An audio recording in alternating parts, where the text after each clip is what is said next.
फटाके क्या फोड़ा, वो जो मद कर रहा था उसके कान बहरे हो गए। थोड़ी देर बाद उसको कुछ सुनाई नहीं पड़ रहा था, क्योंकि एकदम से जो आवाज सुनाई पड़ा और उसके कान बहरे हो गए।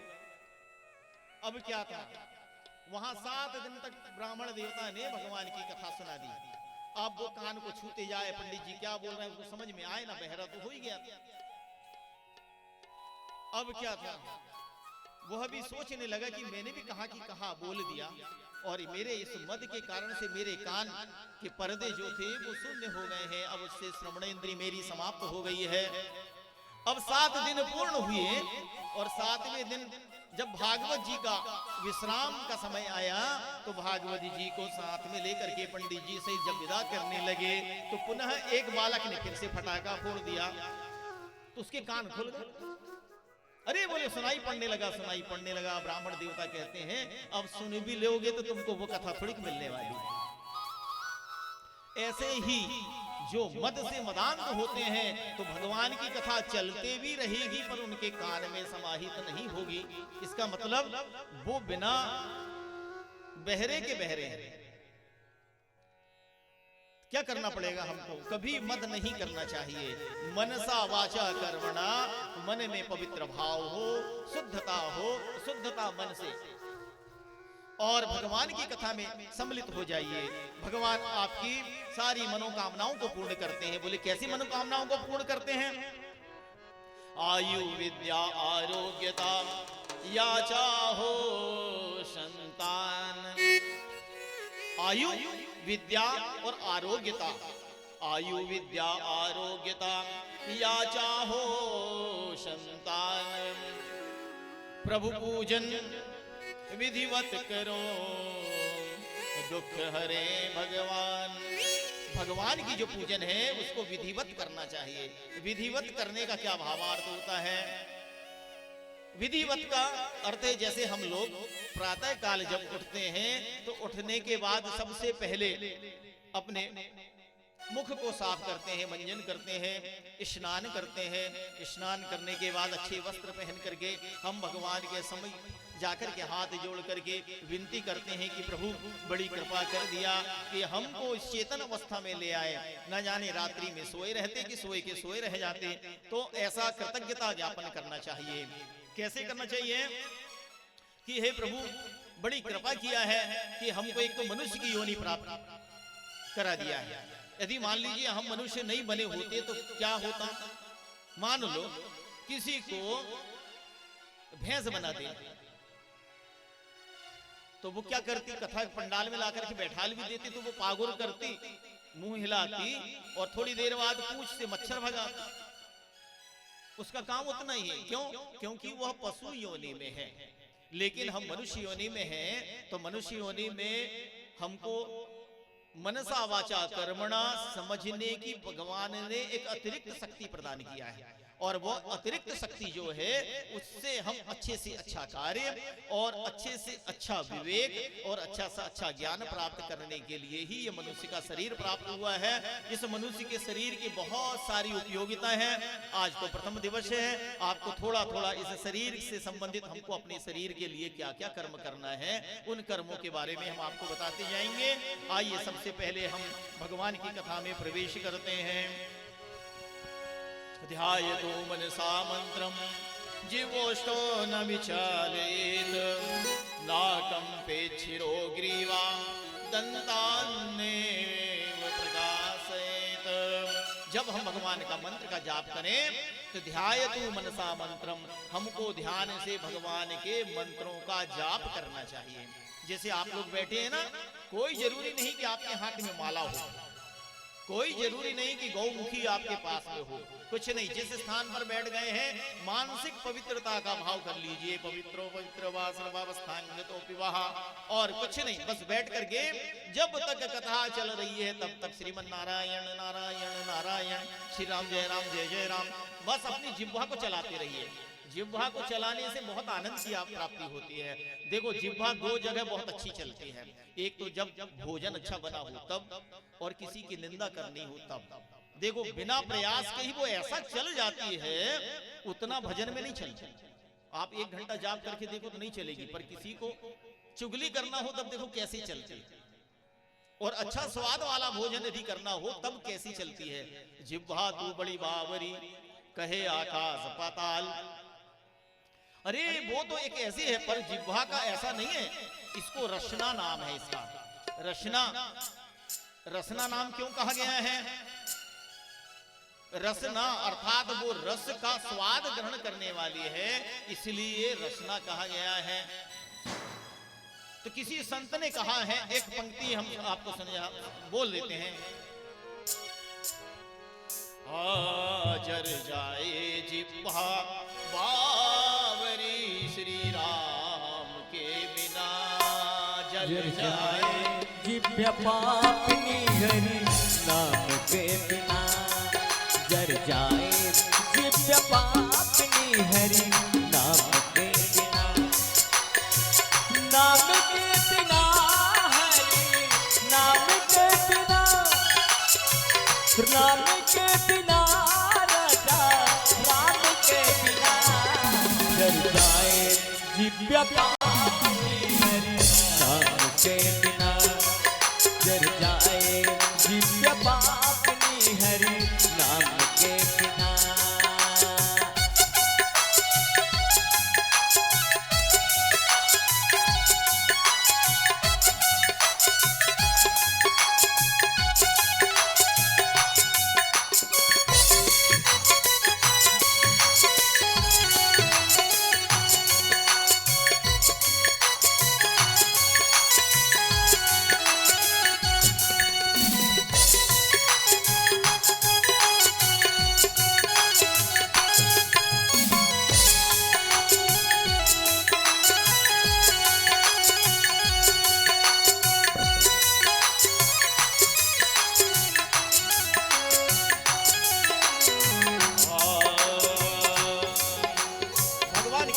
बिना। भक्त कहता है यदि मेरी जिह्वा से भगवान के नाम का उच्चारण ना हो रहा हो तो यह मेरी जिह्वा किसी काम की नहीं, वो जल जाए। जल जाए का अर्थ है जैसे किसी के घर में बहुत अच्छा पकवान बना हो या खीर बनी हो और वो गर्म हो और जल्दबाजी में यदि उसको पी लिया जाए तो जिह्वा जल जाती है कि नहीं जलती? पर यहाँ पर जिस कवि ने गाया है वह यह कहता है कि यदि मेरी जिह्वा से भगवान का नाम का उच्चारण यदि नहीं हो रहा है तो ऐसी जिह्वा मेरी किसी काम की नहीं है। मैं ऐसी जिह्वा को जल जाए ऐसा ही बोल करके अभिव्यक्त करता हूँ। जल जाए जिह्वा बावरी हरि नाम के बिना। तो हमको भगवान की गाथा गाने के लिए क्या करना पड़ेगा? जिह्वाग्रे वर्तते यस्य हरिरित्यक्षर द्वयम्, जिह्वाग्रे वर्तते यस्य हरिरित्यक्षर द्वयम्, विष्णु लोकम वापनोति पुनरावृत्ति च दुर्लभः। जिह्वा के अग्रभाग से जिह्वाग्रे वर्तते यस्य हरि दो अक्षर का है, राम दो अक्षर का है, सीता दो अक्षर का है, शिव दो अक्षर का है, राधे दो अक्षर का है। ले लो ना, इतने सारे तो नाम है लेने के लिए। जिह्वाग्रे वर्तते यस्य हरिरित्यक्षर द्वयम् विष्णु लोकम वापनोति। आप बस कुछ नहीं, अपनी जिह्वा में वह दो नाम को विराजमान करा लीजिए। एक संत तो अपनी जिह्वा की भी पूजन करते। देखो प्रातःकाल जब उठते थे तो वो स्नान आदि कर्म से निवृत्त होने के बाद में जब भगवान के समीप जाते थे तो कहते थे प्रभु 2 मिनट पहले मैं अपनी जिह्वा की पूजन कर लूं। बोले क्यों?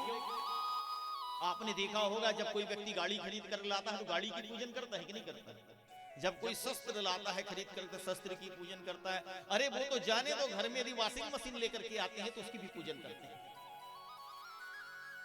जब इन सब चीजों को साधन प्रसाधन की जब पूजन कर सकते हो तो क्या हम अपनी जिह्वा की पूजन नहीं कर सकते? तो बोले भगवान जिह्वा की पूजन करने के लिए चंदन चावल फूल दूब इसकी आवश्यकता नहीं है। बोले क्या करना पड़ेगा? जिह्वाग्रे वर्तते यस्य, अपनी जिह्वा से भगवान के नाम का नाम उच्चारण करना है। सीताराम सीताराम, राधे श्याम जो बनता है उसको हो बोलते रहिए। जिह्वाग्रे वर्तते यस्य हरिरित्यक्षर द्वयम्, ये 2 अक्षर वाले नाम जो बोलता है विष्णु लोकम वापनोति, वह विष्णु लोक की प्राप्ति करता है। और पुनरावृत्ति उसकी संसार में नहीं होती। पुनरावृत्ति च दुर्लभम, और उसको पुनः दोबारा इस पुनरावृत्ति नहीं करना पड़ेगा। तो क्या करना पड़ेगा हमको? भगवान के नाम का उच्चारण करना पड़ेगा। तो बोले कैसे? राम नाम मणिदीप धरू जीह देहरी द्वार, तुलसी भीतर बारहु जो चाहसी उजियार। हमारी इस जिह्वा से, इस जिह्वा में राम नाम रूपी मणि को विराजमान कर लीजिए। राम नाम मणि दीप धरू जीह देहरी द्वार। जिह्वा की देहरी क्या होती है? ओंठ।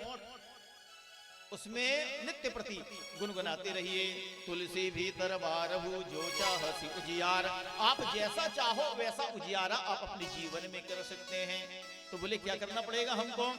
तो बोले भगवान नाम संकीर्तन और भगवान की कथा। आइए, सच्चिदानंद रूपाय विष्णोत्पत्त्यादि हेतवे तापत्रय विनाशाय श्री कृष्णाय वयम नुमः। श्रीमद् भागवत कथा में ये सबसे पहला महात्म्य में एक श्लोक आया है। सच्चिदानंद रूपाय विश्वोत्पत्त्यादि हेतवे तापत्रय विनाशाय श्री कृष्णाय वयम नुमः। अर्थात ये सच्चिदानंद घन भगवान जो है, ये हमारे सबसे पहले स्वरूप का वर्णन किया गया है कि भगवान स्वयं भागवत जी के रूप में यहां पर विराजमान है, जिसको इसको वांगमय, वाणी का विग्रह कहा जा सकता है। वांगमय मूर्ति प्रत्यक्षम तेने मैं वांगमय मूर्ति प्रत्यक्षम ब्रह्म सत्यम जगन मिथ्या। ऐसा जब संत लोग कहते हैं तो उसी में भाव आता है कि जो वांगमय प्रतिमूर्ति जो है, इसमें शब्दों का समावेश है और भगवान का स्वरूप सत्य है। सत्य में सत्य व्रतम सत्य परम त्रिसत्यम सत्यस्य योनिम निहितम च सत्यम सत्यस्य सत्यामृत सत्य नेत्रम सत्यात्मकम त्वाम शरणम प्रपन्ना। भगवान सत्य पर आधारित हैं, संकल्प जनित हैं और श्रेष्ठ साधन है। तो आइए, इस भगवान की कथा में एक छोटा सा महात्म्य की कथा होती है कि ये भगवान की जो भागवत रूपी जो कथा है, इस कथा के सुनने से क्या प्राप्ति होती है और इस कथा को किसने सुनाया? नैमिषारण्य तीर्थ में ऋषियों ने किया विचार, पर सूत जी समझा रहे धर्म ग्रंथ का सार। नैमिषारण्य नाम के तीर्थ में शौनक इत्यादि 88,000 ऋषि मुनिगण एकत्रित होकर के सूत जी महाराज से प्रश्न किया कि प्रभु, ये जो कथा है, इसकी कथा करने से क्या प्राप्ति होती है और ये कथा नैमिषारण्य तीर्थ का नाम बारंबार क्यों आता है? तो बोले नैमिषारण्य नाम का जो तीर्थ है, उत्तर प्रदेश के सीतापुर से नैमिषारण्य नाम का स्थान की प्राप्ति होती है। और वहां पर एक बार, जैसे हम 7 दिन के कार्यक्रम की योजना यहाँ बनाए कि नहीं बनाए, कि आज से लेकर के 31 तारीख तक 7 दिन श्रीमद् भागवत कथा का रसास्वादन पान करने का सुअवसर आपको प्राप्त होगा। ऐसे ही देवलोक में भगवान के पास देवताओं ने विनती कर लिया कि प्रभु, हमको 1000 वर्ष का एक सत्संग आयोजन करना है, कोई अच्छा सा स्थान बताओ। जैसे इस स्थान को चयन करने के लिए लगभग 15 से 20 दिन तक कितनी अटखेलियां लगी कि कहाँ करना है, यहाँ की वहां, वहां की यहाँ। पर भगवान जहां कृपा करते हैं, जहां आना होता है वो वहीं चाहते हैं, है नहीं? वो उनकी मर्जी के बिना पत्ता नहीं हिलता, ऐसा कहा गया है। भगवान को जहां विराजमान होना होता है, भगवान वहीं आकर के विराजमान हो जाते हैं। तो 1000 वर्ष का जब सत्र तैयार किया जा रहा था, तो क्या बोले कि बोले स्थान का चयन कैसे किया जाए? तो उन्होंने शीघ्र अतिशीघ्र ब्रह्मलोक को गए और ब्रह्मा जी से जाकर के देवताओं ने प्रार्थना किया कि हे प्रभु, हे देवता, हमको 1000 वर्ष का सत्संग करना है, कोई ऐसा उचित स्थान बताइए। ब्रह्मा जी बोले, मैं एक चक्र का निर्माण करता हूँ। चक्र, जैसे भगवान के हाथ में सुदर्शन चक्र है कि नहीं, इसी प्रकार ब्रह्मा जी ने भी एक चक्र का आवाहन किया और उसी समय एक चक्र उनके पास में आया। उस चक्र का पूजन किया।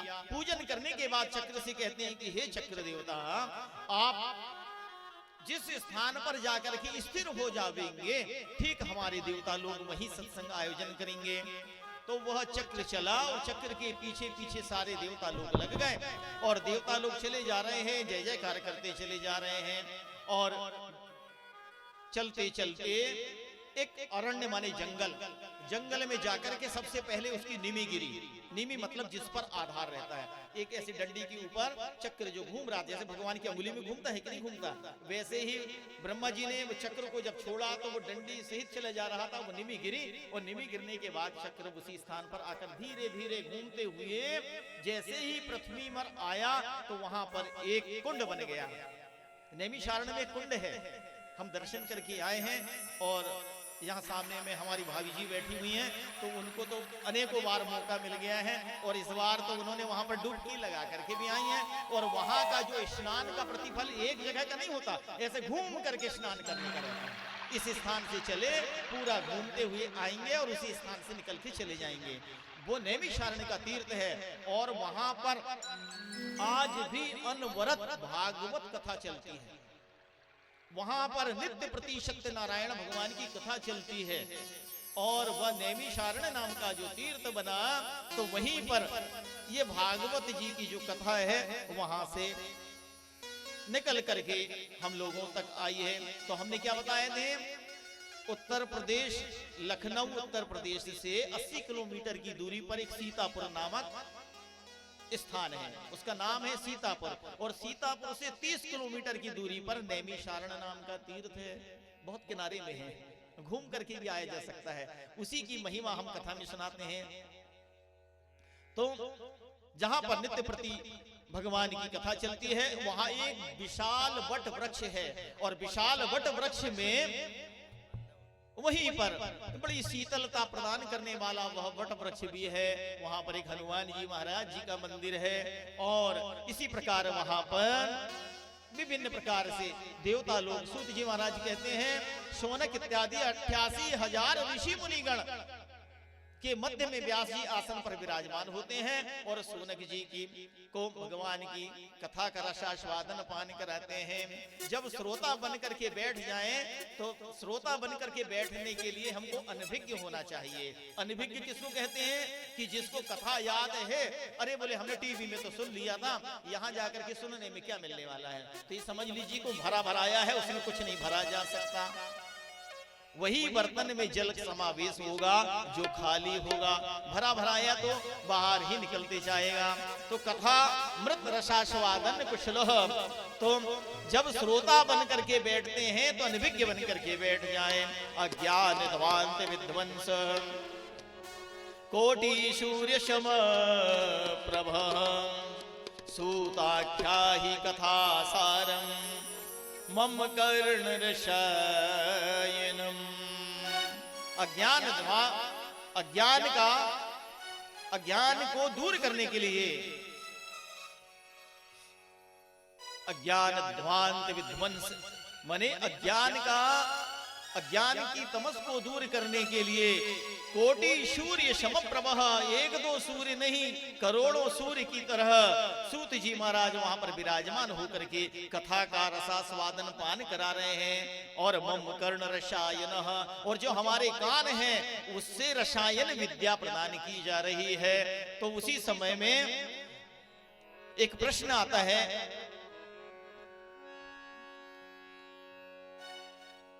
कथा स्वाद को पान करने के लिए कैसी की पात्रता होनी चाहिए।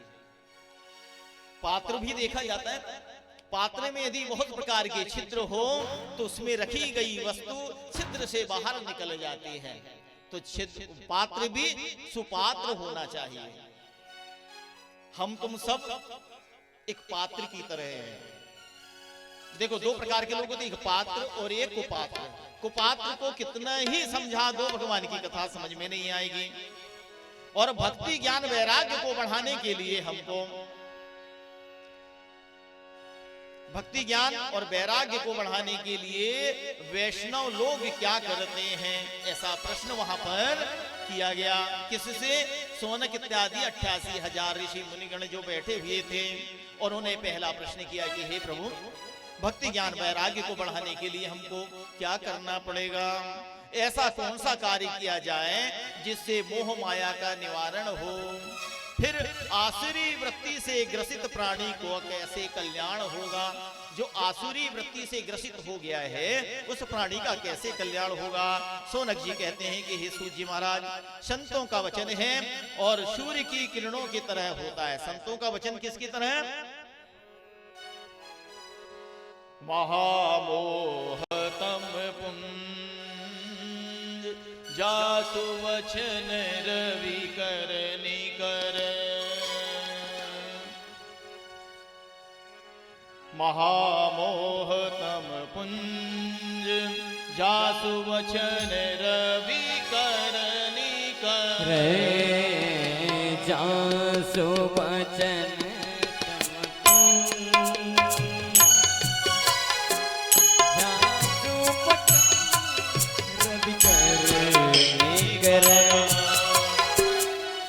संतों की वाणी है कि महामोहतम पुंज, ये मोह रूपी पुंज ऐसा है जिसको दूर करने के लिए जासु वचन रवि कर निकल।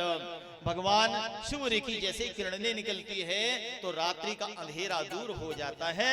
ठीक जिन्हीं न सपने खेद बरनत रघुवर विशद जसो।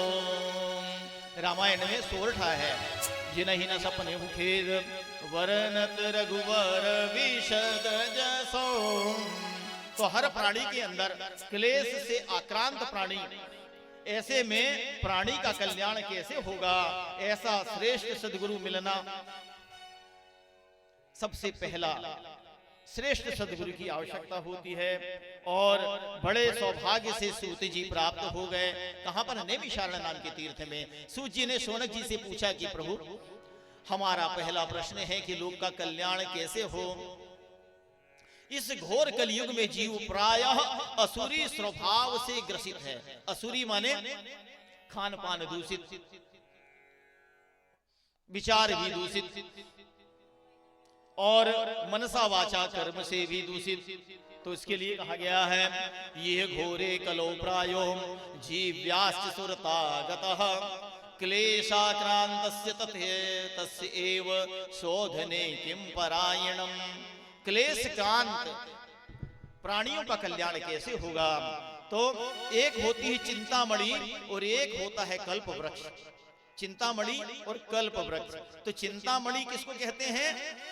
जिस वस्तु का चिंतन किया जाए, जिसको चिंतामणि की प्राप्ति हो जाती है, या जिसने चिंतामणि को प्रसन्न कर लिया है या सिद्ध कर लिया है, वह जिस वस्तु को के लिए कामना करता है उसको वही वस्तु प्राप्त हो जाती है।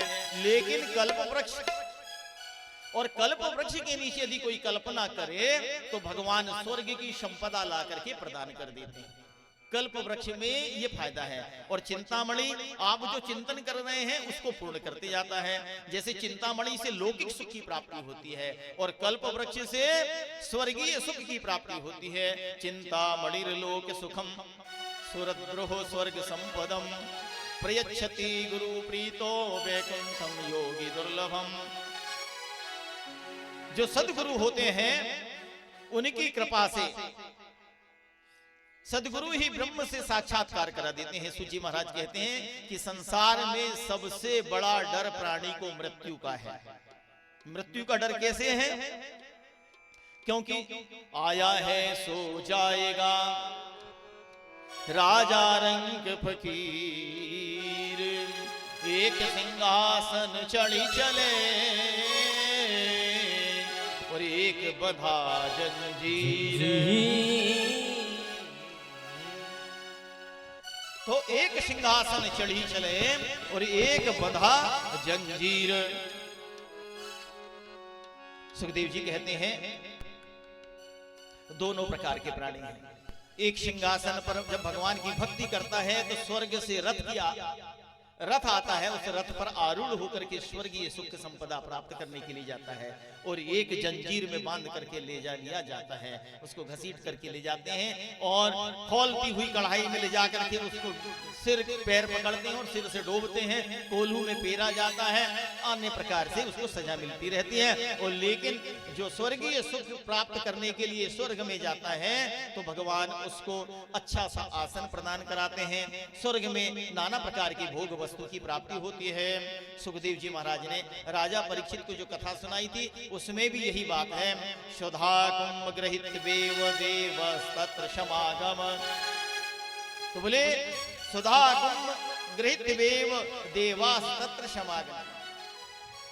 तो बोले ये जो कथा है ये 7 दिन की ही क्यों सुनाई जाती है? तो इसमें बताया गया है कि एक श्रीमद् भागवत कथा में महाभारत की एक कथा का योग रहता है। और महाभारत में आपने देखे होंगे कि एक राजा परीक्षित हुए और राजा परीक्षित बड़े विद्वान थे, ज्ञानी थे, धर्मनिष्ठ थे, कर्मनिष्ठ थे और इन्होंने भगवत भक्ति की प्राप्ति के लिए अनेकों प्रयत्न किए थे, लेकिन एक अपराध बन गया और उस अपराध के कारण से इनको एक श्राप हो गया था। क्यों कि भूख एक बार ये वन में आकेट खेलने के लिए गए और वहां पर ये कथा आगे मिलेगी, इसका सार तक तो आज हम आपके समय सिर्फ स्पर्श कर देते हैं। और इस प्रकार उनको 7 दिन में एक शेष आकर के माने 7वें दिन में उनको नाग के द्वारा नाग उनको डसेगा और उनकी मृत्यु होगी।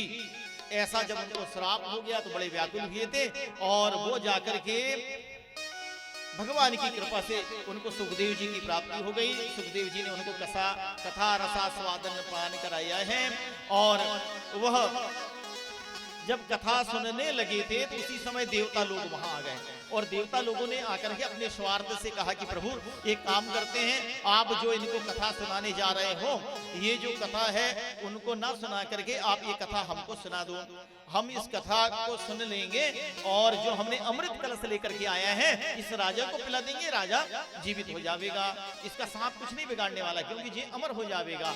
लेकिन उसी समय में सूत जी महाराज यहाँ पर समझाते हैं कि वहां पर सुखदेव जी ने राजा परीक्षित को संकेत किया, क्यों परीक्षित तुम यह अमृत पान करना चाहोगे कि कथा सुनना चाहोगे?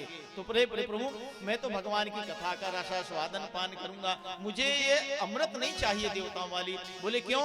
जो प्राणी स्वर्ग में जाता है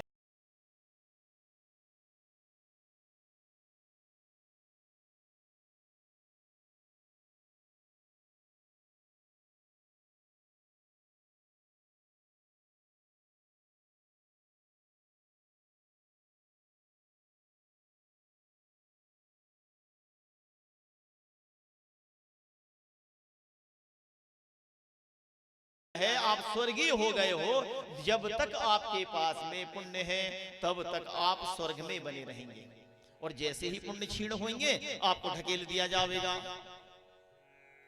पुण्य क्षीण होते ही स्वर्ग से भगा दिया जाता है। लेकिन कथामृत में पापों को नष्ट करने की क्षमता होती है, हरि के परम पद की प्राप्ति होती है। ये और यह कथा जो है सबके लिए सुलभ है। हरि कथा दिव्य जीवी बनाता है और स्वर्ग की सुधा दीर्घ जीवी बनाता है, दिव्य जीवी और दीर्घ जीवी, और ये अभय प्रदान करता है और ये अमृत प्रदान करता है। तो किसी ने पूछा कि अमृत है कहाँ? अवधौ विधौ वधूमुखे फणिनाम निवासे स्वर्गेषु तावसति नो विविधा वदन्ति क्षारात् क्षयात् पतिम्रतात् गर्लात् पातात् कंठेषु दावसन्ति शा भगवज्जनानाम्। तो बोले अवधौ विधौ वधूमुखे फणिनाम निवासे। किसी ने कहा स्वर्ग में है, किसी ने कहा समुद्र में है, किसी ने कहा सांप के फण में जो मणि है वही अमृत की तरह है। बोले स्वर्ग में है? बोले नहीं नहीं। बोले कहां पर है?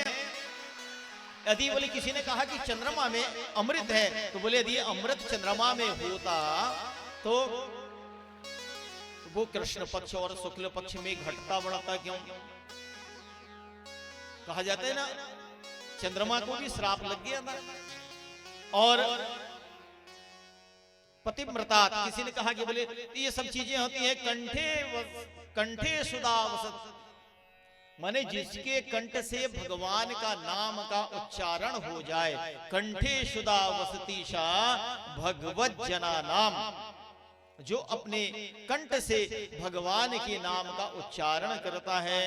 सुखदेव जी ने अच्छी तरह से निर्णय ले लिया कि बोले जो दिव्य कथा है, ये दिव्य कथा हम हमारे राजा परीक्षित को सुनाएंगे, और देवताओं को वहीं से वापस भगा दिया।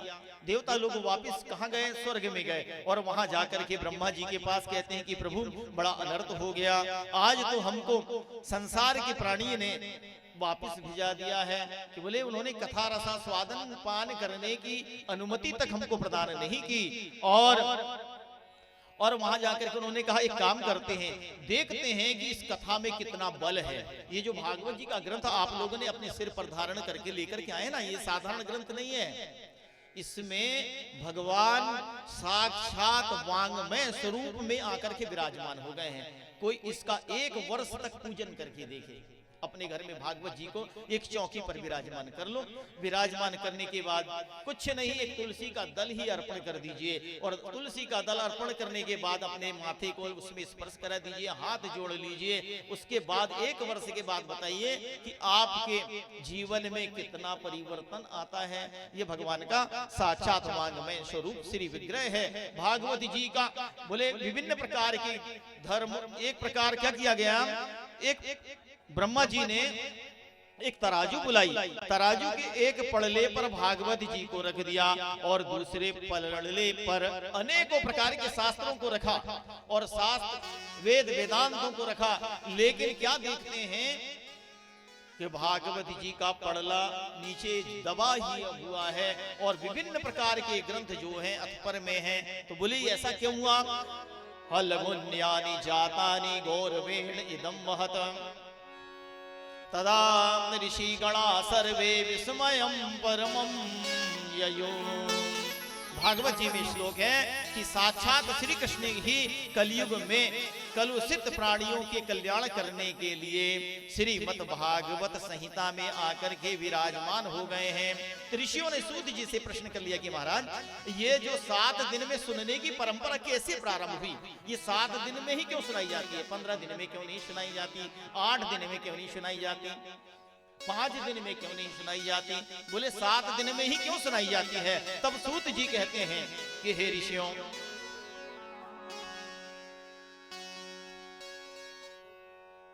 सनत, सनंदन, सनातन और सनत कुमार, ये 4 ऋषि कुमार हैं। ये 4 ऋषि कुमार हैं। बंदव प्रथम महीशुर चरणा, मोह जनित संशय सब हरणा। बंदव प्रथम महीशुर चरणा, ये जो ब्राह्मण है ना, सनत, सनंदन, सनातन, सनत कुमार, इनकी क्या विशेषता है? ये नित्य प्रति 5 वर्ष के ही है।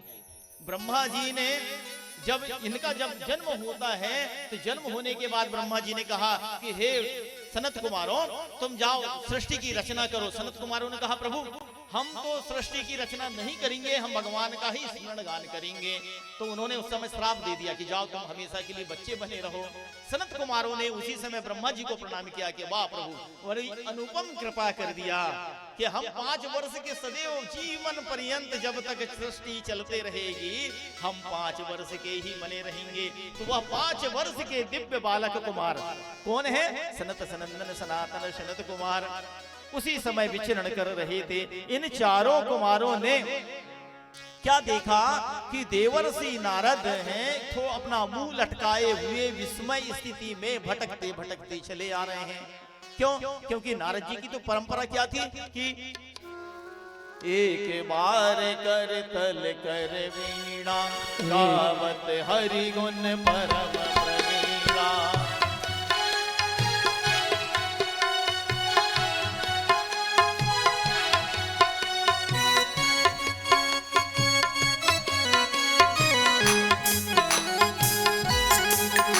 नारद जी ने अपने बगल में वीणा को दबाया नारद जी ने अपने बगल में वीणा दबाते थे और श्रीमन नारायण का जाप करते करते चले जाते थे। और उनकी वीणा से क्या ध्वनि थी? नारद की वीणा से निकली रघुपति राघव राजा राम। श्रीमन नारायण नारायण नारायण, श्रीमन नारायण नारायण नारायण, श्रीमन नारायण नारायण नारायण, भजमन नारायण नारायण नारायण, भजमन नारायण नारायण नारायण, श्रीमन नारायण नारायण नारायण, श्रीमन नारायण नारायण नारायण।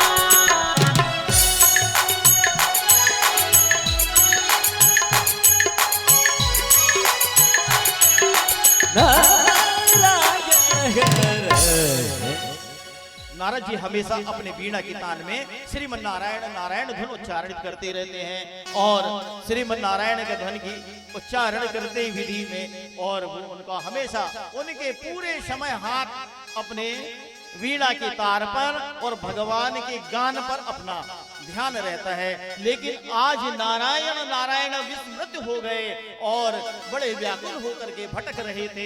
सनत कुमारों ने पूछ लिया, क्या पूछ लिया? एकदा हि विशालायां चत्वार्यो ऋषियो मलः सत्संगार्थ समायातः ददृशो तत्र नारदः। एक समय विशालापुरी में बद्री नारायण धाम में चारों भाई सत्संग की इच्छा से जा रहे थे। अचानक नारद जी को देखा, आश्चर्यचकित हो गए और कहने लगे, कथम ब्रह्म नदीन मुखः, हे ब्रह्मानंदी, आप आज आपका मुख क्यों कुमलाया हुआ है और आप इतने जल्दी जल्दी कहां चले जा रहे हैं? कुताश्चागमनम तवः, आप इतने जल्दी जल्दी कहां पर प्रस्थान कर रहे हैं? तब नारद जी ने चारों भाइयों को प्रणाम किया। क्यों? क्योंकि नारद जी के अग्रज हैं। अग्रज माने बड़े भ्राता हैं, क्योंकि सबसे पहले सनत सनंदन सनातन सनत कुमारों के बाद में नारद जी भी वहां पर ब्रह्मा जी द्वारा उत्पन्न किए गए थे। तो अपने अग्रजों को प्रणाम करते हुए कहने लगे कि हे अग्रज भ्राता, बड़ी कृपा हुई, आज आप हमको मिल गए हैं। मैं इस संसार में सत्संग से की इच्छा से घूम रहा था, मैं सत्संग करने के लिए भ्रमण कर रहा था। इस संसार में पुष्करम च प्रयागम च काशी गोदावरी तथा, मैं पुष्कर गया, प्रयाग गया, काशी गया और गोदावरी में भ्रमण करते करी हरि क्षेत्रम कुरुक्षेत्रम श्रीरंगम सेतु बंधनम, मैं नाना प्रकार से सभी क्षेत्रों में भ्रमण करते करते चला आ रहा था। लेकिन मैंने क्या देखा, जब समस्त भूमंडल में मेरा चित्त शांति नहीं मिली तो मैं संतों के पास गया और वहां पर पाखंड निरतः शक्तः, वहां मैंने पाखंडों को देखा। पाखंड किसको कहा जाता है? पापस्य खंडः पाखंडः, जो पाप से युक्त होते हैं और उनके पाप युक्त कर्म को करते हैं, उनको पाखंड कहते हैं। तो वहां पर क्या देखे उन्होंने? तरुणी प्रभुतागे श्याल को बुद्धिदायक कन्या विक्रीण तो लोभात दंपति नाम च कलमनम। तो घरों में क्या देखा है कि घर में स्त्रियों का राज है। घर में आजकल महिलाओं की ही चलती है ना, तो उसमें बोला गया है कि तरुणी प्रभुता गिरे, हर घर में स्त्रियों का ही शासन चलता है कलयुग में, क्योंकि उन्होंने जैसा कह दिया वैसा ही होएगा। श्याल को बुद्धिदायक, और जो साले होते हैं, साले माने पत्नी के भाई, वो सलाह मशवरा देने के लिए कलयुग में बड़े प्रबल रहते हैं। देखे ना वहां पर शकुनी मामा भी पहुंच गए थे। ऐसे सालों से परामर्श लिया जाता है। कलयुग में भाइयों से कोई सलाह नहीं लेता है ना। किसके पास जाते हैं? और कलयुग में एक पाखंड और है कि माँ की दवा को भूल, देखो साली का जन्मदिन याद रहा, माँ की दवा को भूल गया। साली के जन्मदिन तो याद रहता है, पर माँ की दवा लाना भूल जाता है। माँ बोलती है बेटा तुमने दवाई लाया, बोले नहीं नहीं, पर साली का जन्मदिन याद रहता है। तो ये कलयुग के लक्षण हो जाते हैं। तो कन्या विक्रणियों तो लोभात, यहाँ पर जो कन्याएं हैं उनका भी विक्रय होता है, और स्त्री पुरुष जो होते हैं वो कलह मचाए हुए रहते हैं।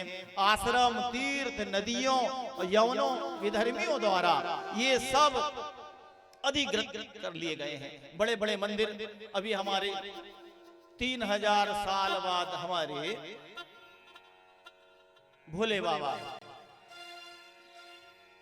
काशी जी में है, जिनको मुक्त कराया गया है। वो अभी तक कैद खाने में पड़े हुए थे। क्या नाम है? तो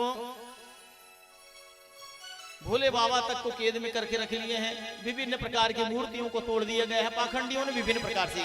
इस प्रकार नारद जी भी मृत्युलोक में भ्रमण करते रहे, और भ्रमण करते करते वो कहां आए?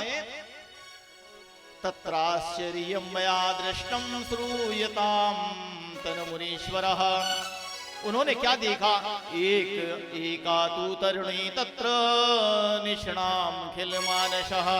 एक युवती, बड़ी सुंदर युवती, उसके निकट में दो बूढ़े पड़े हुए थे, और दोनों बूढ़ों को देख करके वो युवती जो थी पंखा हिला रही थी और रुदन कर रही थी। नारद जी दूर से जाने लगे तो नारद जी को आवाज लगाती है कि हे नारद जी, आप दूर कहां चले जा रहे हो?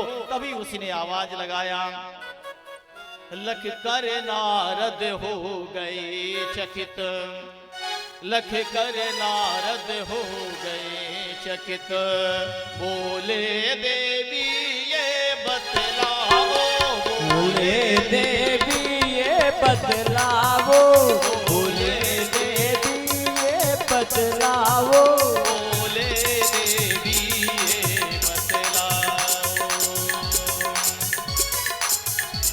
ए पुरुष कौन तुम रोती क्यों? ये पुरुष कौन रोती क्यों?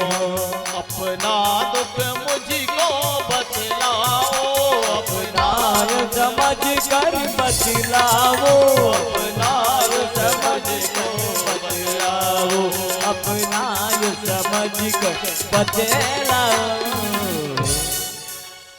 नारद जी ने देखा, बड़ा आश्चर्य लगा कि ये सुंदर सी युवती दो युवकों को साथ में रख करके, बूढ़े को, सुंदर सी युवती और ये दो बूढ़े उसके पास में पड़े हुए हैं, और ये दो बूढ़े कौन हैं? ऐसा देख करके नारद जी को बड़ा आश्चर्य लगा। उन्होंने प्रश्न कर लिया और कहने लगे, तुम इनको पंखा हिला रही हो, इनके बुढ़ापे में इनको इतना कष्ट है, इसका कारण बताओ।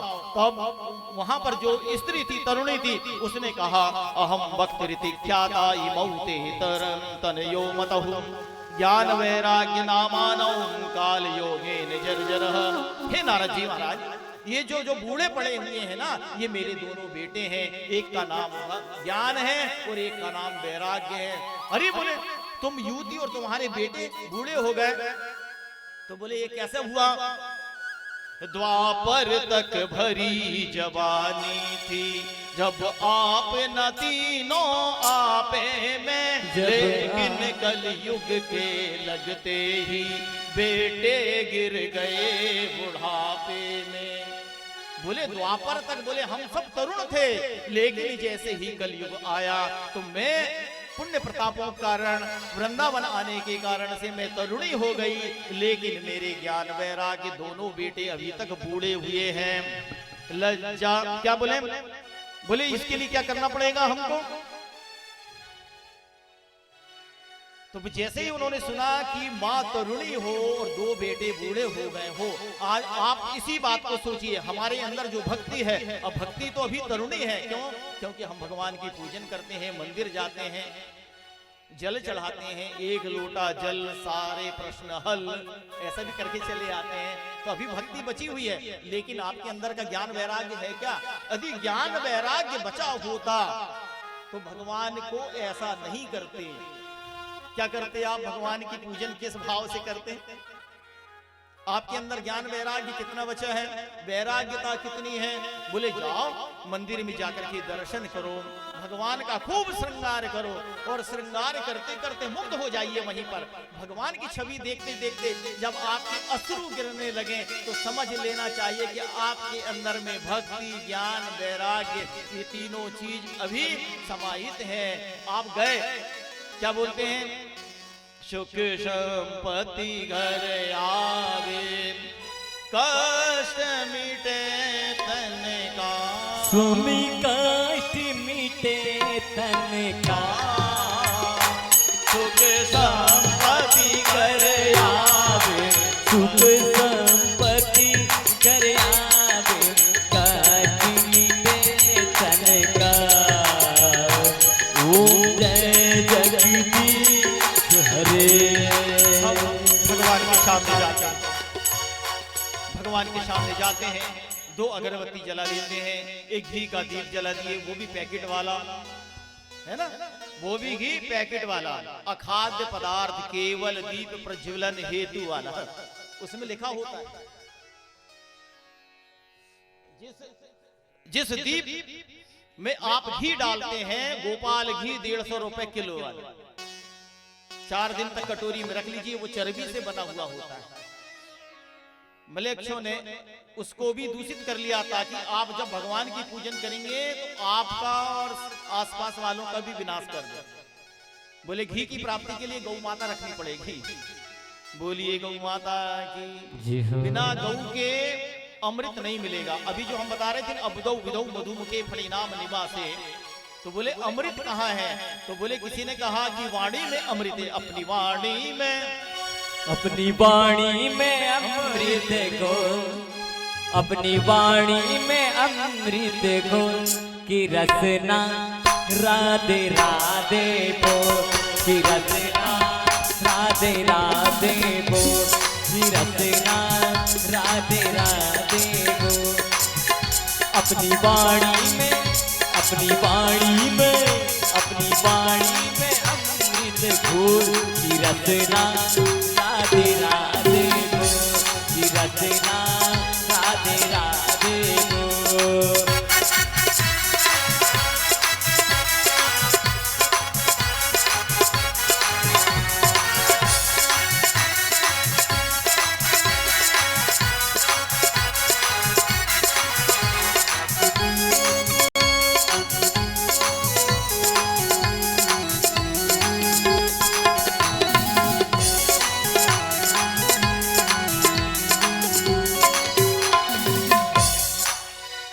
वृंदावन बिहारी लाल की। हमारे संगीत वालों को तो बहुत आनंद आता है, पर हम उनको आज रोक रहे हैं, कल उनको खूब गवाएंगे।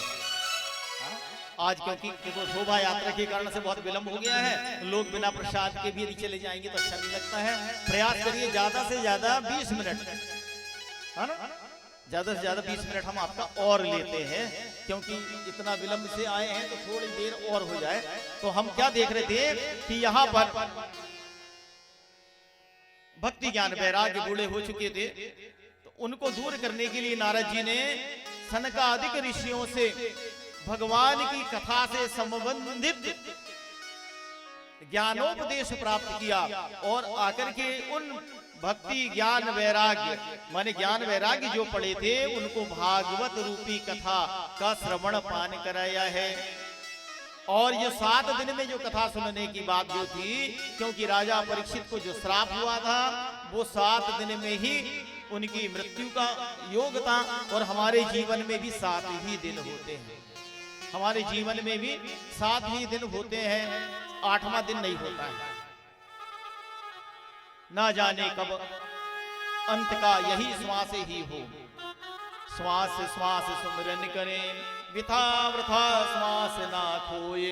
हम अपनी प्रत्येक श्वास के साथ में भगवान के नाम का सुमिरन करते रहना चाहिए।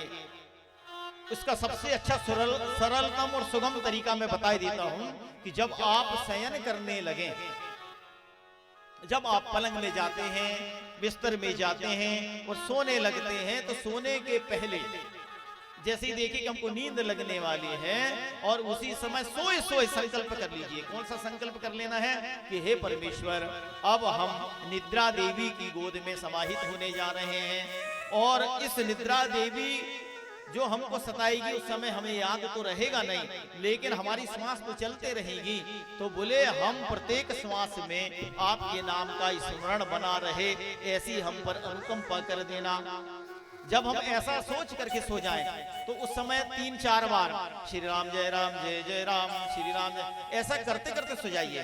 तो जब आपकी नींद खुलेगी, आपको श्री राम जय राम करते ही नींद खुलेगी। आजमा करके देखिएगा। ये सब चीजें प्रैक्टिकल करने की ही होती हैं। तो श्वास श्वास सुमिरन करें, वृथा श्वास ना खोए, ना जाने क्या अंत का यही श्वास ही होए। और ये हमारा जो श्वास यदि मान लीजिए बीच में टूट भी जाएगा तो क्योंकि हमने जो संकल्प किया है वह संकल्प का नाम है अजपा जप। जप माला चैतन्य अवस्था में करनी पड़ती है, लेकिन अजपा जप जो होता है वो अचेतन अवस्था में भी निरंतर चलते रहती है। इससे सरल और कुछ हो ही नहीं सकता। तो यहाँ पर वृंदावन में ज्ञान वैराग्य को तरुण कर देते हैं और यहाँ पर आकर के कथा भागवतस्यापि नित्यं भवति यद गृहे तद गृहं तीर्थ रूपम ही वस्ताम पापनाशनम। जिस घर में नित्य प्रति श्रीमद् भागवत जी की कथा होती है वह तीर्थ रूप हो जाता है। वहां रहने वाले लोगों के सारे पाप नष्ट हो जाते हैं। तो जन्म कोटि कृतम पापम, एक नहीं जन्म कोटि करोड़ों वर्षों के जन्मों के जो पाप होते हैं वह भी कैसे, जन्म कोटि कृतम पापम नश्यन्ते नात्र संशयः। इसमें संशय नहीं है।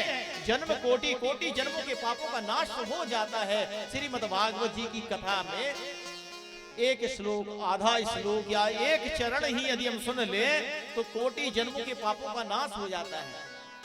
तो श्लोकार्ध श्लोक पादम वा पठेद भागवतम च। बोले श्लोकार्ध, बोले आधा श्लोक बोल लीजिए, या श्लोक पादम माने एक ही भाग। एक श्लोक में बीच में अल्पविराम लगता है ना, जय सिमरत सिद्ध हो, अल्पविराम लग गया। यहाँ पर हो गया कथा भागवती, क्या बोल में यद ग्रहम तीर्थ रूपम ही, अल्पविराम लग, इतना भी याद हो गया। श्री कृष्ण गोविंद हरे मुरारे आदि जितना बनता है। तो यहाँ कोटि जन्म कृतम पापम नश्यते, कोटि जन्मों के पापों का नाश हो जाता है। नित्य पुण्यम आपनोति राजसूया समेध योग। राजसूय यज्ञ के फल के बराबर, पुण्य के बराबर फल की प्राप्ति होती है। और इसी प्रकार तरुण हुए तत्काल ही ज्ञान और वैराग्य और बढ़ा संसार में कृष्ण चरण अनुराग। यहाँ ज्ञान वैराग्य तरुण हो गए और यहाँ पर आगे चल करके उसी समय भक्ति महारानी श्री कृष्ण गोविंद हरे मुरारे हे नाथ नारायण वासुदेवा का नृत्य करते हुए, गान करते हुए भ्रमण करने लगी। आप यहाँ पे हम नहीं करा रहे क्योंकि एक कथा और है। देवर्षि नारद जी ने शंकादिकों से पूछ लिया कि प्रभु भागवत जी के श्रवण से भक्ति ज्ञान वैराग तो पुष्ट होते हैं, अथवा पापियों के पापों का भी पापाक्षय हो जाता है, उनके प्राक्षालन पापों का विनष्टीकरण, पाप नष्ट कैसे होते हैं, उनमें शोध कैसे होता है और कैसे कैसे पापियों का कल्याण हुआ, ये कोई कथा हो तो बता दीजिए। के विशुद्धयन्ति वदन्तु मह्य। बोले शनकादिक मुस्कुराते हुए बोले नारद जी कैसे कैसे पापी तरते हैं, इसे छोड़ो। जिसने जीवन में पाप के अलावा कुछ किया ही नहीं है, क्या बोल रहे हैं, जिसने अपने जीवन में पाप के अलावा कुछ किया ही नहीं है, पापों से भी बड़ा पाप जिसको पापी कहा जाता है, बहुत सारे पापों का जहां पुंज इकट्ठा हो जाता है, बोले ऐसे प्राणी का भी कल्याण हो जाता है। ये मानवा पाप कृत्यस्तु सर्वदा सदा दुराचार रता विमाग्रा। क्रोधाग्नि दग्धा कुटिलास्य कामिनी सप्ताह ज्ञान सप्ताह यज्ञेन कलो पुण्यन्ति ते। शनकादिक ने कहा कि उसी समय उन्होंने बताया कि तुंगभद्रा नदी के किनारे पर एक आत्मदेव नाम के ब्राह्मण थे।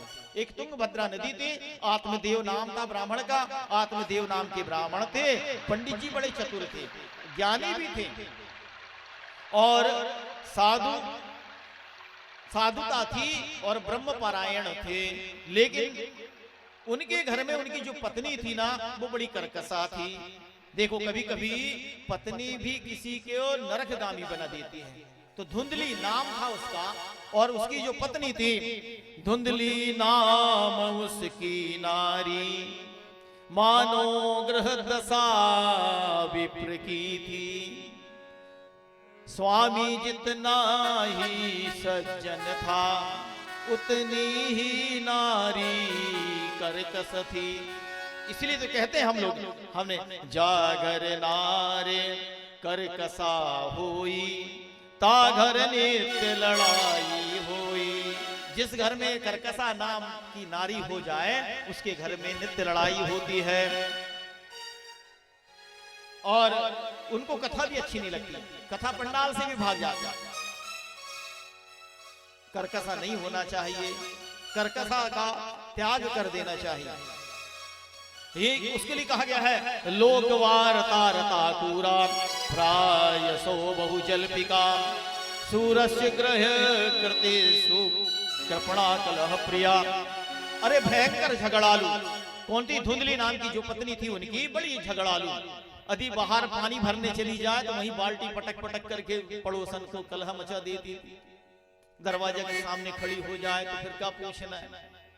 कहीं से भी आवाज लगा दे तो फिर तो कुछ कहा नहीं जा सकता। वाचालह कृपणः कलह प्रियः, ऐसे बहुत सारे उसके नाम हो गए हैं। और उसकी कोई संतान नहीं थी। चमगादड़ की तरह मुंह से ही खाती थी और मुंह से ही बमन करती थी। ऐसी बहुत सी है ना जो मुंह से ही उगलते रहती हैं, ब्राह्मण को भी नहीं छोड़ती। तो ऐसी जो कर्कशा नार जो थी, इसके घर में संतान भी नहीं थी। कारण क्या होता है? भगवान उनको सजा भी देते हैं। एक सरोवर के किनारे पर एक दिन ब्राह्मण को बड़ा दुख हुआ। कहने लगा कि रात दिन मुझसे लड़ती है, अब मैं क्या करूं? तो ब्राह्मण ने अपने जाप करने के लिए एक अपनी गौमुखी ले लिया। जैसे हमारे ब्राह्मण देवता जाप कर रहे हैं ना, ऐसी गौमुखी ले लिया। बोले जाऊंगा और वहीं जाकर के जाप करूंगा और जैसे नहीं आऊंगा घर। एक दो दिन जब खूब भूख लगेगी तब सोचा जाएगा। घर पे हुई खटपट, चल बाबा के मठ पर और निकल पड़े। अब निकल तो गए घर से। एक सरोवर के किनारे पर एक सन्यासी जी मिल गए और सन्यासी जी को देख करके ब्राह्मण ने सोचा कि जाऊं मैं इनके जरा चरण वंदना कर लूं। और सन्यासी को जाकर के दूर से ही प्रणाम कर लिया और कहने लगे कि हे सन्यासी बाबा, मैं बड़ा दुखी हूं, मेरी कामना की पूर्ति यदि आप आपके पुण्यों के द्वारा यदि मेरे कामना की पूर्ति कर देंगे तो मैं जीवन भर आपका ऋणी बना रहूंगा। तो सन्यासी ने कहा, बोलो बेटा क्या कष्ट है तुमको? तो उन्होंने कहा कि मेरे घर में मेरी पत्नी से कोई संतान नहीं है। मैंने जो गऊ का पालन किया, उस गाय से भी किसी प्रकार का कोई बछड़ा होता नहीं है। मैं तुलसी का पौधा लगाता हूं, वह भी सूख जाता है। मैं जिस अच्छे कार्य को करने के लिए, किसी कार्य को करने के लिए प्रयासरत होता हूं, वह कार्य निष्फल हो जाता है। तो बोले क्या किया जाए? तो महात्मा जी के चरणों को पकड़ लिए। महात्मा जी ने कहा, बोले देखो तुम्हारे किस्मत में तो संतान का योग है ही नहीं, तो मैं तुमको क्या आशीर्वाद दूं? अब क्या था, इतनी सी बात तो सुने थे आत्मदेव ने, और महात्मा जी के सामने एक पत्थर था और अपना सिर को उन्होंने बड़ी जोर से पटका। एक बार यहां से खून निकल गया। अब दूसरी बार पटकने ही वाले थे कि महात्मा जी ने उसके सिर में ऐसा नीचे हाथ लगा करके रोक दिया। बोले देखो हे आत्मदेव, तो हमारे सामने यदि अपने प्राणांत कर लोगे तो आपकी हत्या का पाप हमको भी लग जाएगा। चलो ठीक है, हम कोशिश करते हैं आपकी कामना के लिए। हमारे जन्म जन्मांतर के संचित कर्मों से हम आपको फल प्रदान करते हैं। और ब्राह्मण देवता ने एक फल उठाया और किसको दे दिया? ब्राह्मण देवता को दे दी। किसने? सन्यासी ने वो फल उठाए और ब्राह्मण देवता को कहते हैं ये लो, ये फल ले जाओ, तुम अपनी पत्नी को खिला देना, तुम्हारी पत्नी गर्भवती हो जाएगी, उससे जो संतान होगी वो भगवान का भक्त होगी। पर गड़बड़ क्या कर दिया उन्होंने? महात्मा जी का प्रसाद को ले जाकर के अपनी पत्नी को दिखाया। देखो बोले हमको एक महात्मा जी ने प्रसाद दिए हैं, तो उसकी पत्नी करकसा तो थी। अब बोले न जाने कौन से पंडा पुजारी के पास जाकर के टोटका करके आया है, ये प्रसाद खिलाएगा या मैं खाते ही मर जाऊंगी तो दूसरी सौतन ले आएगा, ऐसा कुछ ना कुछ योजना होगी। तो उसके मन में कई प्रकार के प्रश्न उत्पन्न होने लगे और उसने अपनी बहन से परामर्श किया।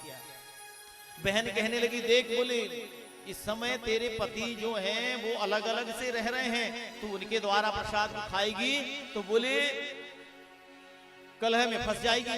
तो बोले एक काम कर, मेरे पास तो 7-8 बच्चे तो हैं ही और ये भी एक होने वाला है 2 महीना बाद, तू झूठा मूठा ढोंग कर ले, फल खा ली हूं करके और ये फल को तेरी गाय को खिला दे, उससे पता भी चल जाएगा कि बाबा के द्वारा दिया गया फल कैसा था। गाय खाएगी, यदि तुरंत कुछ हो गया तो अपने को समझ में आ जाएगा। और उसने क्या काम किया? झूठा मूठा गर्भवती होने का भाव किया और वह फल किसको खिला दिया? उसने गाय को खिला दिया। और कुछ दिनों के बाद अपने पति से कहती है देखो हमारा प्रसव का समय आ रहा है, यहाँ कोई सेवा करने वाले हैं नहीं, मैं अपनी बहन के घर जाऊं। तो बोली चली जा। अब बहन के घर में गई, बहन के बेटे को ही लालन पालन करने लगी, बता दी। बोले बच्चा हुआ, बच्चा हुआ। अब बच्चा हुआ तो ले आई घर में, और ले आई तो नाम क्या था इसका? धुंधली, और उसका नाम रख दिया उसने धुंधकारी। बोले मेरे मैं जैसा नाम मेरा, मेरे बेटे का नाम भी वैसा ही। अब इधर कुछ समय बीता, उनके घर में एक बच्चे का, गाय से भी एक बछड़ा का जन्म हुआ, पर वो बछड़ा मनुष्य के जैसा था पर उसके कान गाय जैसे थे, तो वो उनका नाम गौकर्ण रख दिया गया। बोलिए गौकर्ण महाराज की। तो जो गाय से जो जन्मा था गौकर्ण वो सही के थे, क्योंकि महात्मा जी द्वारा दिया गया प्रसादी थी। और लेकिन इसने जो अपनी बेटी के पुत्र को रखा था, अपने बहन के पुत्र को अपने साथ में जो रखा था, उसका नाम इसने क्या रख दिया? धुंधकारी। धुंधकारी बड़ा हुआ तो कहा जाता है, एक श्लोक है, अजात मृत मूर्खेषु मृता जातो सुतो वरम यतस्तौ स्वल्प दुखाय यावत् जीवम जड़ो दहेत। क्या आया मान? अजात मृत मूर्खेषु मृता जातो सुतो वरम यतस्तौ स्वल्प दुखाय यावत् जीवम जड़ो दहेत। यदि किसी को संतान नहीं हो रही तो कोई बात नहीं, भगवान की कृपा समझ लीजिए। यदि हो गई है और अच्छी है तो समझ लेना कि भगवान की अनुपम कृपा है। यदि संतान होने के बाद यदि मूर्ख पुत्र हो जाए, यावत् जीवम जड़ो दहेत, जब तक वह जीवित रहेगा तब तक आपको कष्ट देते रहेगा। तो यहाँ पर यह बड़ा हुआ तो इसने संगति बिगड़ गई। बेश्या नेह ज्वार दर काती अंबर छार, पाछल पोर कुपूत घर जात न लागे बार। क्या हुआ धुंधकारी के साथ में? वैश्या नेह, वैश्या का जो प्यार होता है, वैश्या नेह ज्वार धन, ज्वार माने ज्वाड़ी का धन, काती अंबर छार। और कार्तिक के महीने में जो छोटे छोटे दिन हो जाते हैं ना, और पाछल पोर, पाछल पोर का मतलब क्या हुआ? दिन का पिछला पहर, जैसे 3 बजे से 6 बजे वाला। और घर में जो कुपुत्र हो, जात न लागे बार, ये कैसे कैसे बीत जाएंगे पता नहीं चलेगा। वैश्या नेह ज्वार धर काती अंबर छार, पाछल पोर कुपूत घर जात न लागे बार। इसी प्रकार यहाँ पर एक दिन क्या काम किया? धुंधकारी ने बहुत सारी युवतियों को इकट्ठा किया और उनका धन का प्रलोभन दिया, बहुतों को लूटा और लाकर के घर में रहने लगा। एक दिन उनकी जो युवतियां आई थी, उन्होंने मन में विचार कर लिया कि जो धुंधकारी तो पापी है ही, किसी दिन हमको पुलिस ने पकड़ करके ले गई तो जेल खाना हो जाएगी। तो एक दिन सोया हुआ था और सब ने मिलकर के उसको मार डाला, उसके मुंह में अंगार भर दिए, मुंह में बुचका लगा दिए और उसको प्राण ले लिए और मर गया। अब उन्होंने सोचा कि नहीं नहीं बोले, और किसी कारणवश इसको अटैक आ गया, मर गया मर गया मर गया, हल्ला मच गया और वो सारा धन लेकर के भाग गई। अब ये महाभूत बन गया, प्रेत। और विभिन्न प्रकार की आवाज निकालने लगा। बड़ी जोर से कहीं किसी भी घर में आ जाए तो हव हव हव हव हव हव करते हुए निकल जाए, किसी में कई प्रकार की आवाज निकलने लगी। तो वो आवाज को सुनकर के लोग डर जाते थे, बोलिए भूत कहां से आ गया। गौकर्ण महाराज भी बड़ी यात्रा में गए हुए थे, यात्रा करते करते लौट करके आए। आज सोचने लगे कि जहां वो आत्मदेव नाम के ब्राह्मण रहते थे, आज उसी घर में गौकर्ण महाराज ने अपना पीतांबर को बिछाया और तख्त में सो गए। जैसे ही सोते हैं एक निद्रा का झोंका आता है, उसी समय एक बड़ा सा भूत प्रेत आकर के सामने विभिन्न प्रकार की आवाज करने लगा। गौकर्ण महाराज डर गए, अंजलि में जल लिया और ये सरपंतु ते भूता और ऐसा मंत्र बोल करके छिड़के, पर वो कहा को भागता है। फिर से आज गच्छ गच्छ भूत प्रेत को भगाने लगे, पर वो कहा को भागते हैं। मंत्र है पर हम बोल नहीं रहे हैं, नहीं सीख जाओगे तुम लोग भी। तो यहां पर होता यह है कि गौकर्ण महाराज को नींद नहीं आ रही थी, अब उठ करके बैठ गए, अंजलि में जल लिया, भगवान का स्मरण किया। स्मरण करते हुए जैसे ही जल का मार्जन करते हैं, काला का भयंकर रूप लेकर के सामने प्रस्तुत हो गया और रो करके कहने लगा। तब रो कर बोला प्रेत वहां, वो प्रेत रो करके बोलने लगा। तब रो कर बोला प्रेत वहां, भैया तुझको क्या बतलाऊं, भैया तुझको क्या बतलाऊं, भैया तुझको क्या बतलाऊं, भैया तुझको क्या बतलाऊं। वह प्रेत जो था बड़ी जोर से रोते रोते कहने लगा कि तब रोकर बोला प्रेत वहां, भैया तुझको क्या बतलाऊं, हो गया प्रेत मैं कर्मों से, हो गया प्रेत मैं कर्मों से, क्या दशा अपनी बतलाऊं, क्या व्यथा आपनी बतलाऊं, क्या व्यथा आपनी बतलाऊं, क्या व्यथा आपनी बतलाऊं, क्या व्यथा आपनी बतलाऊं। वो प्रेत कहता है भैया, किसको भैया बोला उन्होंने, गौकर्ण महाराज को, हे भैया, बोले मैं अपने कर्मों के कारण से प्रेत हो गया हूं, अब मुझे प्रेतत्व योनि से छुड़ाने का कोई उपाख्यान करिए। तभी उसी समय पर गौकर्ण महाराज ने विभिन्न प्रकार से गया, तीर्थ गए, तीर्थ में जाकर के वहां पर श्राद्ध कर्म किया, पर फिर भी धुंधकारी का कल्याण नहीं हुआ। क्यों नहीं हुआ धुंधकारी का कल्याण, बोले गया तीर्थ में जाने के बाद, पिंडदान करने के बाद तो मुक्त हो जाना चाहिए था। क्यों, क्योंकि गौकर्ण महाराज वहां जाकर के, सुन लीजिए, यदि हम अपने गोत्र को भूल जाएं, अपना नाम गलत कर दें, या आज के समय में है ना गोत्र का पता नहीं, वर्ण संकरता भी आने लगी है, और जहां वर्ण संकरता आ जाती है तो उनके पितृ लोग भी उस संकल्प को ग्रहण नहीं करते हैं और आगे चल करके उनके वहां के कुल के लोग वहां पर भटकते रह जाते हैं। तो उससे बचने के लिए उन्होंने क्या काम किया, हो गया प्रेत में कर्मों से, कर्मों के कारण में प्रेत हो गया। पर वो प्रेत कैसे हुआ बताएं हम आपको, क्यों, क्योंकि गौकर्ण महाराज जब जाते थे तो आत्मदेव वाला गोत्र बोलते थे, जबकि वो आत्मदेव वाला गोत्र था ही नहीं, क्योंकि धुंधली की बहन का बेटा था। हाँ, धुंधली की बहन का गोत्र यदि बोल देते तो उसका श्राद्ध कर्म पूर्ण हो जाता, वो प्रेत ही बना रहा। फिर क्या किया जाए, कई प्रकार से उन्होंने यत्न किया, और यत्न करने के बाद में तो कई प्रकार से यत्न करने के लिए उन्होंने सत्संग किया और भक्ति मार्ग में गए। जो इसकी मुक्ति चाहते हो तो शुभ कर्म सप्ताह विधान करो। जब गौकर्ण महाराज गए तो ऋषि मुनियों से जाकर के उन्होंने याचना की, तो वहां आती है, जो इसकी मुक्ति चाहते हो, संतों ने कहा कि बोले यदि इसकी मुक्ति चाहते हो, जो इसकी मुक्ति चाहते हो, तो शुभ कर्म सप्ताह करो, शुभ कर्म सप्ताह करो, सप्ताह करो। जो हम भागवत कथा कर रहे हैं ना, सप्ताह पारायण, ये इसी प्रकार का संकेत था। समय हो रहा है इसलिए हम भी अपनी गति को तीव्र करते जा रहे हैं कि उसका नियम पूरा कर लें, ठीक है। तो यहाँ पर परमेश्वर का गुणगान गा करके उस दुखियों का कल्याण करने के लिए सप्ताह विधान, वहां पर भी गोकर्ण महाराज ने भागवत कथा का सप्ताह विधान किया।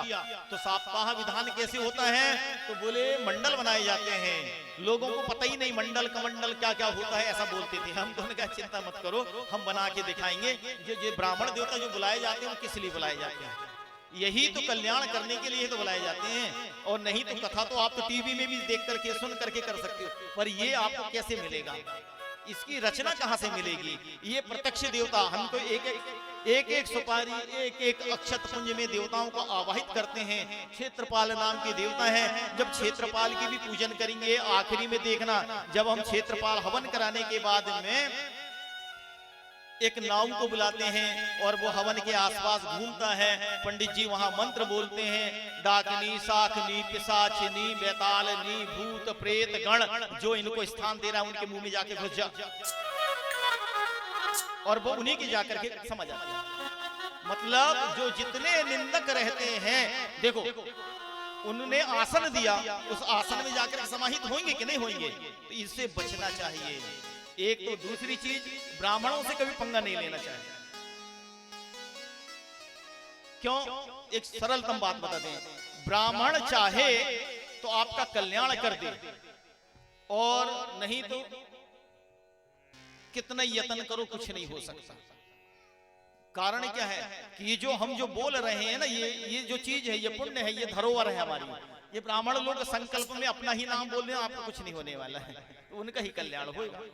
वो जब तक क्या कहते हैं, पूजा फल समृद्धक्ष दक्षिणाचा तमाग्रतः, जब आप उनको कुछ दक्षिणा देने के लिए आते हैं तो वो क्या कहते हैं, मैं संपूर्ण पूजन का फल जो हमने साप्ताहिक विधान में किया है वो हम तुमको प्रदान कर रहे हैं, तब जाकर के तुमको वो पुण्य मिलेगा। इसके बारे में कल बताएंगे। तो यहाँ पर ये धुंधकारी जो था, ये प्रेत योनि में जो था, वह उसी समय एक सूखे बांस की 7 गांठ में आकर के विराजमान हो गया। और सप्ताह कथा का जब श्रवण किया तो पहले दिन एक गांठ टूटी, दूसरे दिन दूसरी, तीसरे दिन तीसरी, 7वें दिन 7 गांठ फट जाती है, और उसमें से एक दिव्य रूप में निकल करके आते हैं, और उसी समय दिव्य विमान में बैठ करके स्वर्ग जाने लगते हैं। तो वहां पर सप्ताह कथा सुनने वालों ने कहा कि हे गोकर्ण महाराज, आपने ऐसी कौन सी कथा किया? आपने तो भूतों का कल्याण कर दिया, और हम कथा सुन रहे थे तो हम बोले हमारा कल्याण क्यों नहीं किया? तो बोले क्योंकि बोले उसने ना एकाग्रचित्त होकर के कथा का श्रवण किया था, आपके एकाग्रचित्त में कमी थी, इसलिए आपका कल्याण नहीं हुआ है। आप एकाग्रचित्त से भगवान की कथा का श्रवण करेंगे, निश्चित ही आपके लिए भी विमान आएगा। और इस प्रकार यहाँ पर श्रीमद् भागवत कथा, पुनः श्रीमद् भागवत कथा का सप्ताह विधान किया है, और समस्त नगर वासियों के कल्याण के निमित्त करते हुए, सबका कल्याण करते हुए, धुंधकारी का तो करा ही दिए थे, गोकर्ण महाराज ने सबका कल्याण करा दिया। और इस प्रकार आज की कथा का हम यहाँ पर विश्राम करते हैं। आइए संकीर्तन के साथ ही साथ आरती के बाद प्रसाद लेकर के जो जन जहाँ से आए हैं सो तह तरहूं बयान। जय जय राधा रमन हरि बोल रे, जय जय राधा रमन हरि बोल, जय जय राधा रमन हरि बोल रे, जय जय राधा रमन हरि बोल, जय जय राधा रमन हरि बोल रे, जय जय राधा रमन हरि बोल, हरि बोल हरि बोल हरि बोल हरि बोल, हरि बोल हरि बोल हरि बोल, जय जय राधा, जय जय राधा, जय जय राधा रमन हरि बोल रे, जय जय राधा रमन हरि बोल, जय जय राधा रमन हरि बोल रे, जय जय राधा रमन हरि बोल,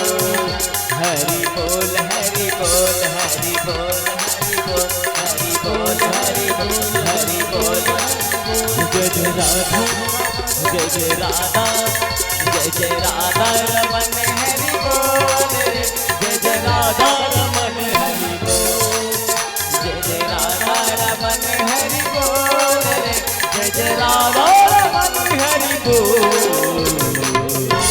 बोलिए भागवत भगवान की जय।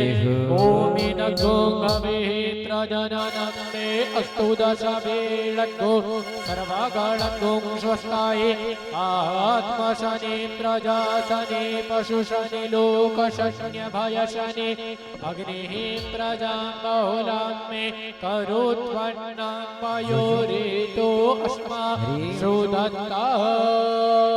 बोलिए भागवत भगवान की जय। मन में बसाकर तेरी मूर्ति उतारूं मैं गिरधर तेरी आरती।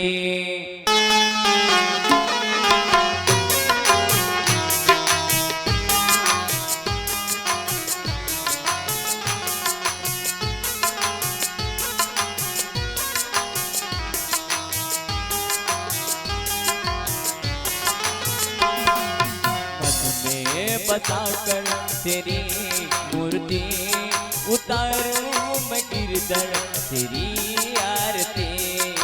मन में बताकर तेरी मूर्ति उतारूं मैं गिरधर तेरी आरती। तेरी आरती हाँ तेरी आरती तेरी आरती हाँ तेरी आरती तेरी आरती बताकर तेरी मूर्ति उतारूं मैं गिरधर तेरी आरती।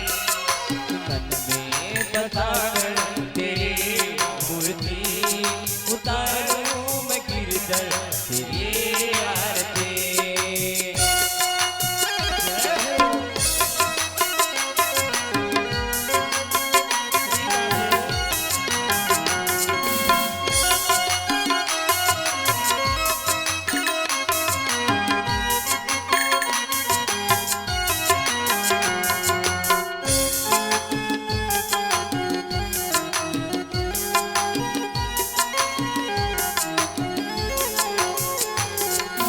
करुणा करो कष्ट हरो ज्ञान दो भगवान भव में बसी नाव मेरी तार दो भगवान।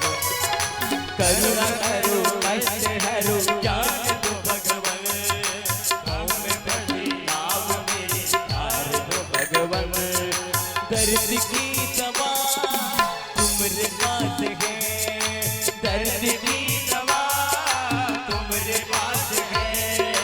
जिंदगी दया के है भीख मांगते। मन में बताकर तेरी मूर्ति उतारूं मैं गिरधर तेरी आरती। मन में बताकर तेरी मूर्ति उतारूं मैं गिरधर तेरी आरती। आ आ ओ ला ला ला ला ला ला ला ओ आ आ आ मांगू तुझसे क्या मैं यही सोचूं भगवान। जिंदगी अब तेरे नाम कर दे अर्पण। मांगो तुझसे क्या मैं यही सोचूं भगवान। जिंदगी अब तेरे नाम कर दे अर्पण। सब कुछ तेरा कुछ नहीं मेरा सब कुछ तेरा कुछ नहीं मेरा। चिंता के तुझको प्रभु संसार के। मन में बसाकर तेरी मूर्ति उतारूं मैं गिरधर तेरी आरती। मन में बसाकर तेरी मूर्ति उतारूं मैं गिरधर तेरी आरती।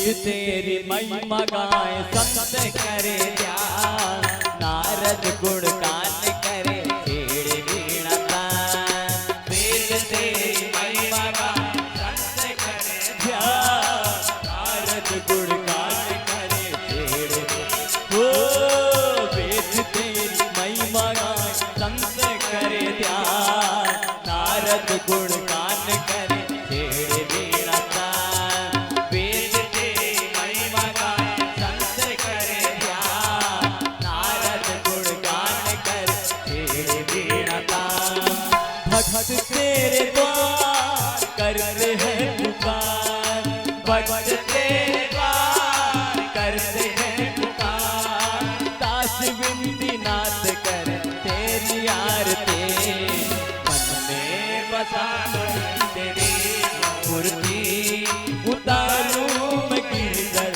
तेरी आरती हाँ तेरी आरती हाँ तेरी आरती हाँ तेरी आरती मन में बसा कर तेरी मूर्ति उतारूं मैं गिरधर तेरी आरती उतारूं मैं गिरधर तेरी आरती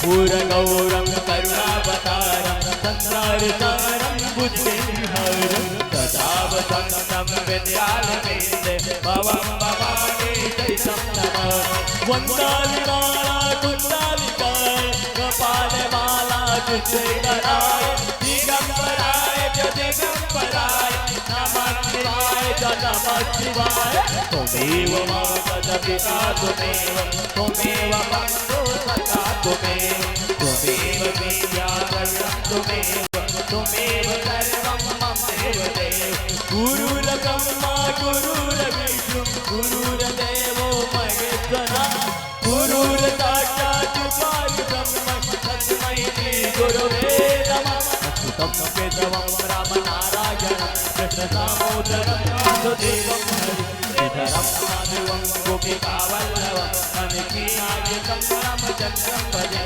हरे राम राम हरे हरे हरे कृष्ण कृष्ण कृष्ण हरे हरे नट खट बंदे वारे गोकुल के राजा मेरी अखियां तरस लगे अब तो आज नट खट बंदे वारे गोकुल के राजा मेरी अखियां तरस लगी अब तो आजा आजा आजा आजा रे आजा आजा आजा रे आजा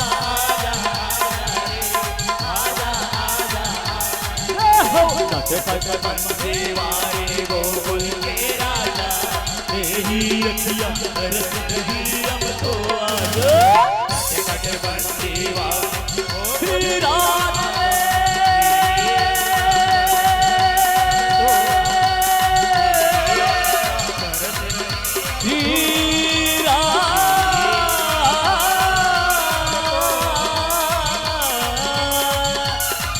श्री राधे श्यामजो श्यामा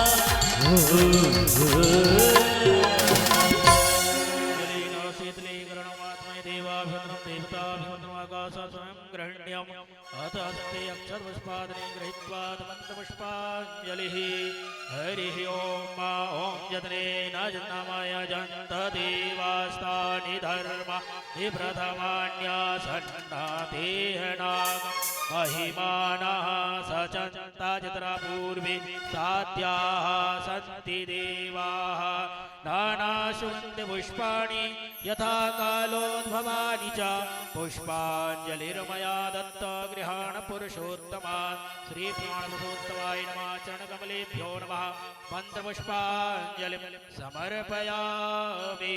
बोले वृंदावन बिहारी लाल की श्रीमद्भागवत महापुराण की, व्यास जी महाराज की, सुखदेव जी महाराज परीक्षित जी महाराज की जय हो। वृंदावन बांके बिहारी लाल की जय हो। राधा रानी सरकार की जय हो। बैन गंगा मैया की जय हो। आवाहित देवी देवताओं की जय हो। धर्म की जय हो। अधर्म का नाश प्राणियों में सद्भावना विश्व का कल्याण हो। गौ माता की सेवा हो। गौ हत्या बंद हो। सत्य सनातन धर्म की जय हो। आज के आनंद की जय हो। नमः पार्वती पते हर हर महादेव। जय जय श्री श्री राम